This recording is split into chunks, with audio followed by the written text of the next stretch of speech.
Cross trainers, pretty happy Thanksgiving to each of you. And I say that because Thanksgiving is just a couple days away. And I do want to note at the start of this video, this is going to be our only cross training video that we launch this week. We won't launch one on Thanksgiving Day, but I definitely want you to do some soul care on that day. And that's what I want to focus this cross training on. I want to prepare us for Thanksgiving Day through the text, the passage that we repped out together. And you may be like, how in the world does that passage, Brad, relate to Thanksgiving? And since you just asked the phenomenal question, I want to dive into it with you to prepare me for that Thanksgiving Day. And so what the scene is it's the scene of the Garden of Gethsemane and Jesus going with his disciples to pray. And what I want us to begin to see is that twice in this text, it notes that Jesus is with them, meaning he's with his disciples. He enters the Garden of Gethsemane with his 11 disciples, and then it breaks down a little bit. He goes further into the garden with 3 of them, Peter, James, and John. And each time it says he's with them. And so Jesus is with the people he loves. He's with his friends. He's with his family. He's with those he cares about, just like many of you will be on Thanksgiving Day. It's a day of gathering. It's a day of being with the people you love and care about. That's what Jesus is doing. But he's not surrounding a table full of food like turkeys and hams and yams and mashed potatoes and green bean casserole and pumpkin pie, right? He's entering a garden called Gethsemane. Now that garden, Gethsemane, that word literally means olive press. And it's believed that it was a garden of olive trees, and that when they were harvested, they were pressed right there to go into oil, which maybe some of you are going to be using to cook on Thanksgiving Day. But it was also something that they would in that day use for healing. It was something that they would use to anoint people and bless them. And what I want you to see is that on Thanksgiving, we celebrate the harvest. We celebrate with cornucopias. We celebrate recognizing the blessing we have with food.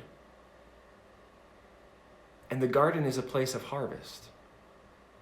It's a place of olive harvest. It is a place where Jesus goes to prepare for another harvest, another pressing down, where he will be pressed down by the weight of sin and death on the cross. And when he goes in there with his disciples, this is what he calls those 3, his closest friends, to do. He says, I'm really sorrowful right now. The weight of this is burdening me. And he says, watch. That's the purpose that he gives the disciples. Watch, which means be alert. Don't fall asleep. Don't let the turkey dopamine put you out. It means be on your watch because there's calamity. There's something coming that's not good.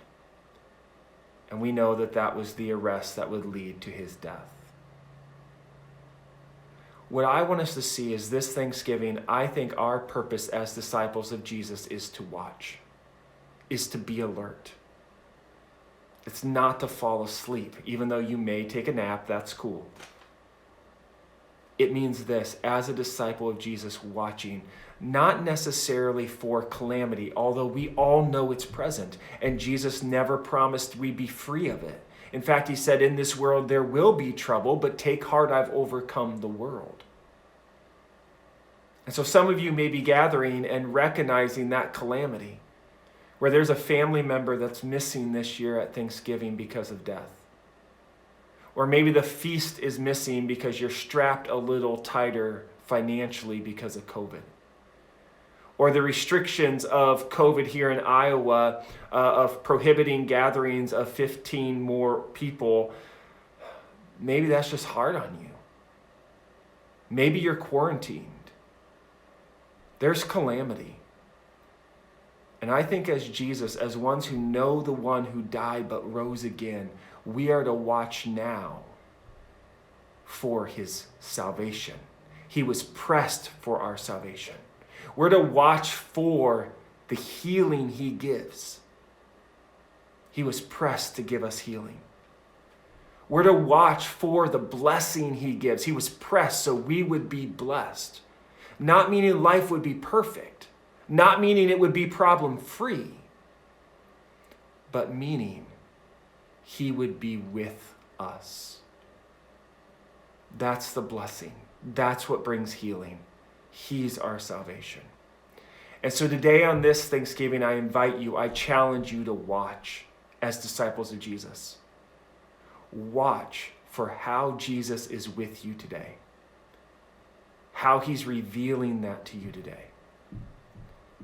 And may you give thanks for that on that Thanksgiving day. Happy Thanksgiving. Blessings.